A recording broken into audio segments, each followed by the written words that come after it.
তোমাদের অনেকেরই প্রশ্ন, sir group C group D তো না হলে স্যার হলো, স্যার আপনি আমাদের এসএসসি জিডির যে ক্লাসটা আছে সেটা কি নেবেন?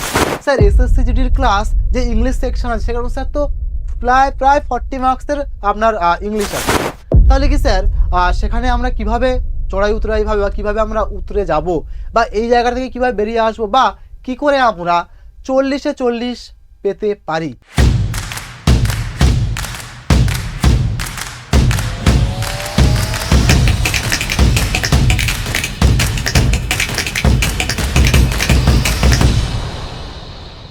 স্যার সেজন্য কি আপনার ক্লাস আসবে?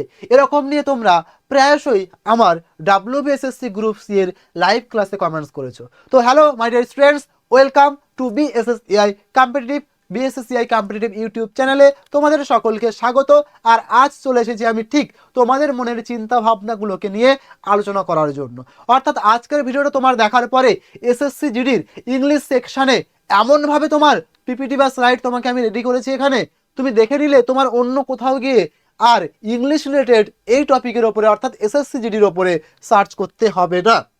কারণ এখানটায় তুমি কি পাবে, আজকের এই ক্লাসের মধ্যে তুমি পেয়ে যাবে ইংলিশের সিলেবাস কি আছে আমাদের এসএসসি জিডিতে, এবং শুধু সিলেবাসে যেটুকু আছে সেটুকুর মধ্যে দিয়ে আমি কি পড়বো আর কি পড়বো না বা না পড়লেও চলবে, এবং কোন চ্যাপ্টার বা টপিক থেকে আমাদের সবচেয়ে বেশি প্রশ্ন আসে।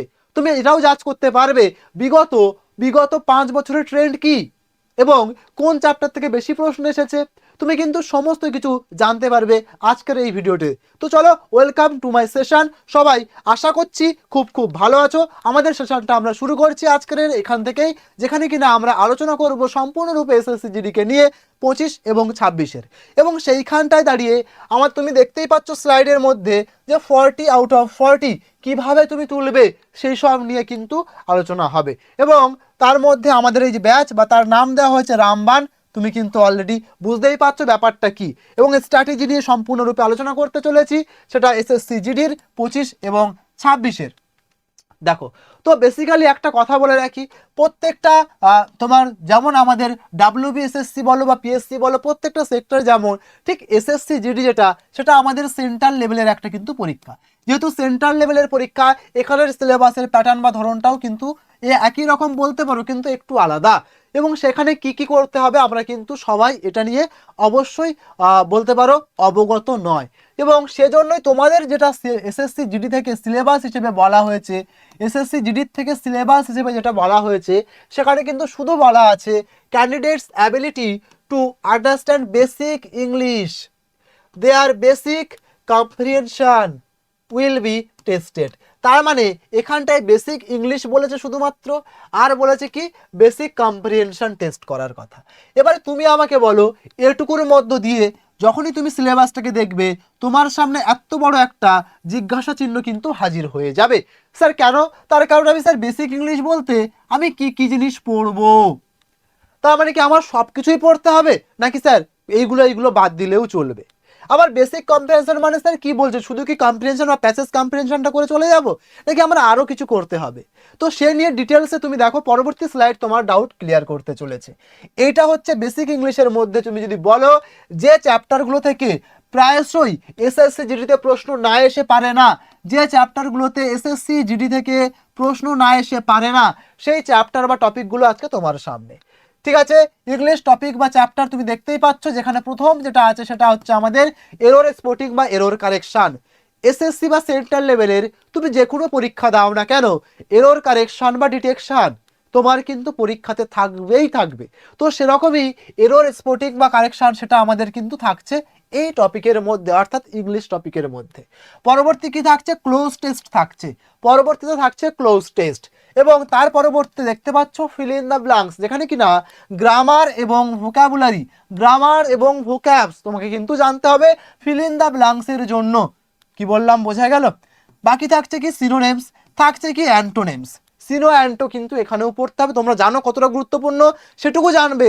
তুমি ভিডিওটা যদি শেষ পর্যন্ত দেখতে থাকো, তুমি জানতে পেরে যাবে কোন চ্যাপ্টার বা এই টপিক, এত টপিকের মধ্যে কোনগুলো তোমার সবচেয়ে ইম্পর্টেন্ট টপিক। তার মানে কোনগুলো থেকে সবচেয়ে বেশি প্রশ্ন তোমার পরীক্ষাতে এসেছে প্রায়শই বা বারংবার।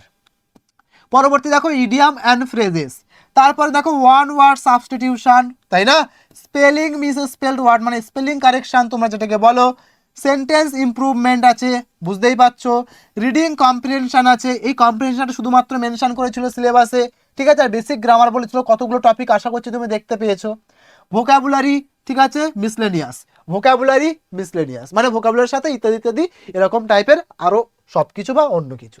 তাহলে এত এত সিলেবাস তোমরা দেখতে পাচ্ছ, একটা দুটো তিনটে চারটে পাঁচটা ছটা সাতটা আটটা নটা 10টা এবং 11টা, এই 11টা টপিক থেকে কিন্তু এসএসসি জিডিতে প্রশ্ন আসেই আসে। যেহেতু 40 মার্কসের একটা গল্প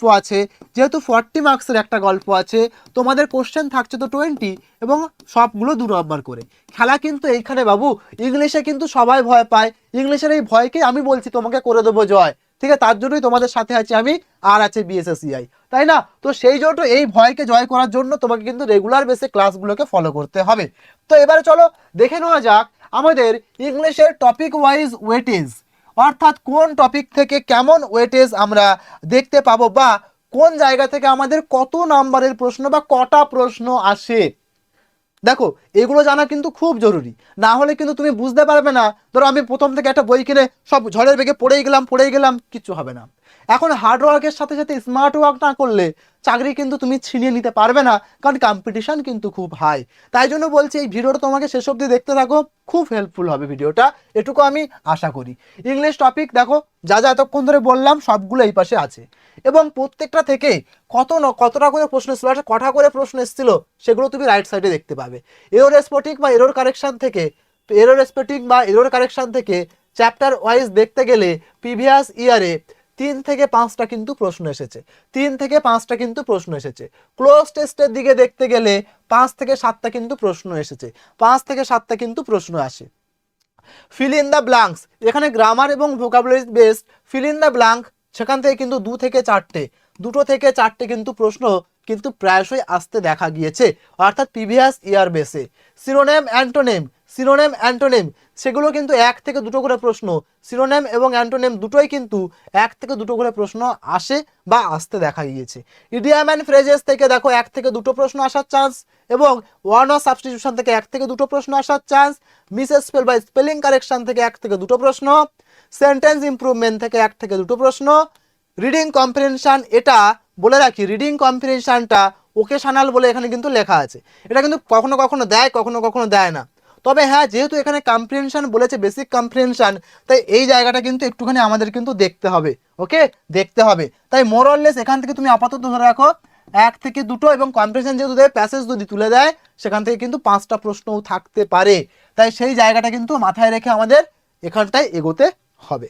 ভোকাবুলারি বা ভোকাবস বেস এবং মিসলেনিয়াস বাকি 1-2টো প্রশ্ন কিন্তু সেখান থেকে পেয়ে যাই।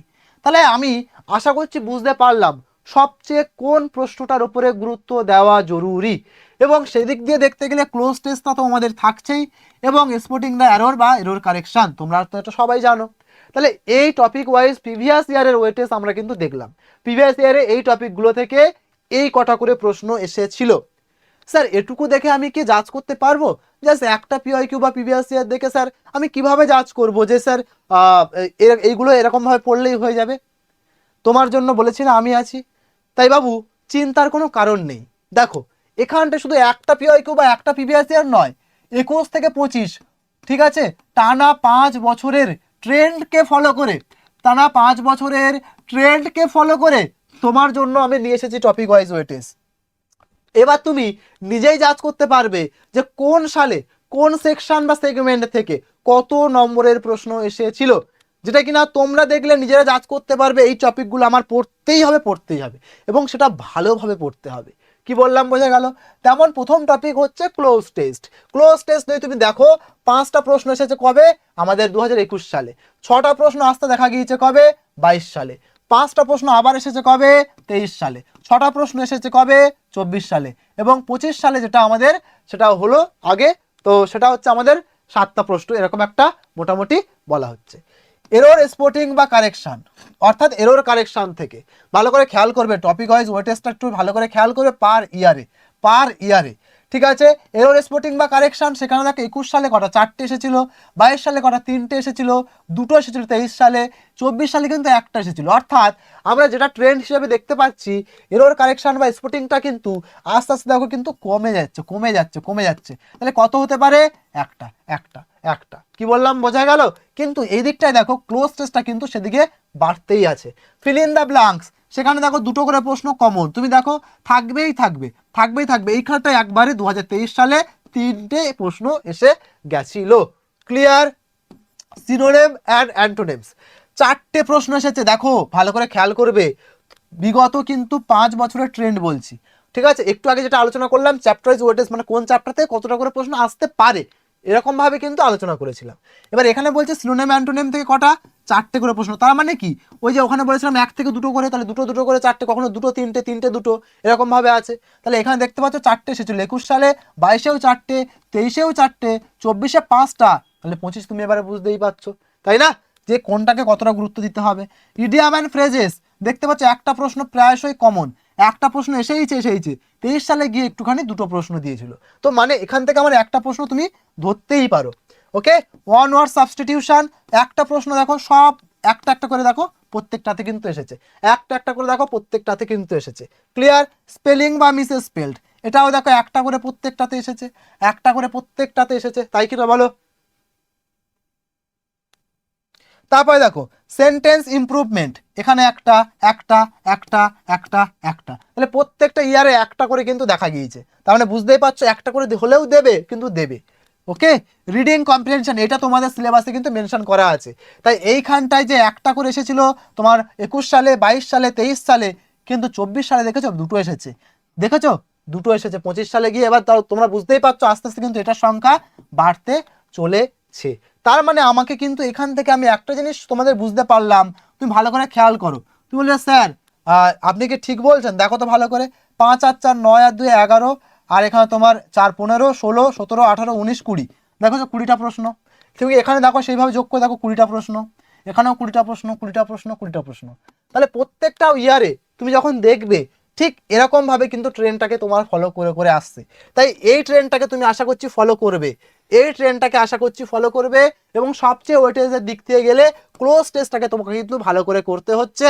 এবং তারপরে তুমি দেখতে পাচ্ছ আমাদের সিনোনিম অ্যান্টোনিমকে দেখতে হচ্ছে, এবং রিডিং কম্প্রিহেনশনকে জোর দিতে হচ্ছে, এবং জোর দিতে হচ্ছে ফিল ইন দ্য ব্ল্যাঙ্কসের ওপরে। ঠিক আছে, এবং বাকি যে 3টে তোমরা দেখতে পাচ্ছ, সরি 3 থেকে 4টে, সেই টপিকগুলো idiom phrases, one of substitution, miss spelling বা মিস স্পেল ওয়ার্ড। এবারে বলে রাখি, স্পেলিং বা মিস স্পেল ওয়ার্ডটা একটা এসেছিল, এটা কিন্তু 2টোও আসতে পারে। ঠিক আছে, তো এটা কিন্তু আগে আগে বলে দিলাম। তো এই হচ্ছে তোমাদের ব্যাপার। অর্থাৎ তোমরা আশা করছি বুঝতে পেরেছো যে টপিক কোন কোন টপিকগুলো আমাদের করতে হবে, এবং ট্রেন্ড অনুসারে, অর্থাৎ 2021 22 23 24-এ কোথা থেকে কতগুলো প্রশ্ন এসেছিল সেই অনুসারে আমাদের কতটুকু করলেই চলবে। ক্লিয়ার সবার কাছে? তো আশা করছি বুঝতে পেরেছি। এবার তোমাদেরকে আর আমার বলার অপেক্ষা থাকে না যে কোন চ্যাপ্টার বা টপিকটা তোমরা বেশি করে করবে, তোমরা নিজেরাই দেখে নিলে। তো আশা করছি বুঝতে পেরেছো। তো এটুকুই ছিল আজকের ভিডিওতে। ভিডিওটা কেমন লাগলো জানাতে ভুলবে না কমেন্ট বক্সে। ঠিক আছে, তো অবশ্যই যদি ভালো লেগে থাকে একটু লাইক করে দিও, শেয়ার করে দিও বন্ধুদের মধ্যে, কমেন্ট করো, একটা সুন্দর মতো কমেন্ট করো যে স্যার খুব ভালো লাগলো, আমরা খুব উপকৃত হলাম। যদি যদি ভালো হয় লাগে বা তোমাদের হেল্পফুল মনে হয় তাহলেই করো। কি বললাম বোঝা গেল? ইংলিশ সেকশনের ঠিক 5 বছরের ট্রেন্ডকেও তুলে ধরেছি তোমাদের সামনে। চলো সাবস্ক্রাইব করে নিও নতুন হয়ে থাকলে। ঠিক আছে, আর এরকম ক্লাস তোমরা চাও কেন কমেন্ট বক্সে জানাতে ভুলো না। যাদের এসএসসি জিডির ফ্রি ক্লাস চাইছো তারা কিন্তু অবশ্যই আমাদের কি করবে, আমাদের বিএসএসসিআই কম্পিটিটিভ অ্যাপটা কিন্তু ডাউনলোড করে নেবে। ওকে, বিএসএসসিআই কম্পিটিটিভ অ্যাপটা কিন্তু ডাউনলোড করে নেবে, যেখানে কিনা তোমরা কি করবে, ওখানে কিন্তু ফ্রিতে কিন্তু এসএসসি জিডির একটা কিন্তু ক্লাস বা ব্যাচ আমাদের কিন্তু রাখা আছে। ঠিক আছে, তো চলো দেখা হচ্ছে তোমাদের সাথে পরবর্তী কোনো ভিডিওতে। আশা করছি তোমাদের সেশনটা খুব ভালো লেগেছে, কেমন লেগেছে অবশ্যই কমেন্ট বক্সে জানিও। Thank you so much, wish you all the best. Thank you all.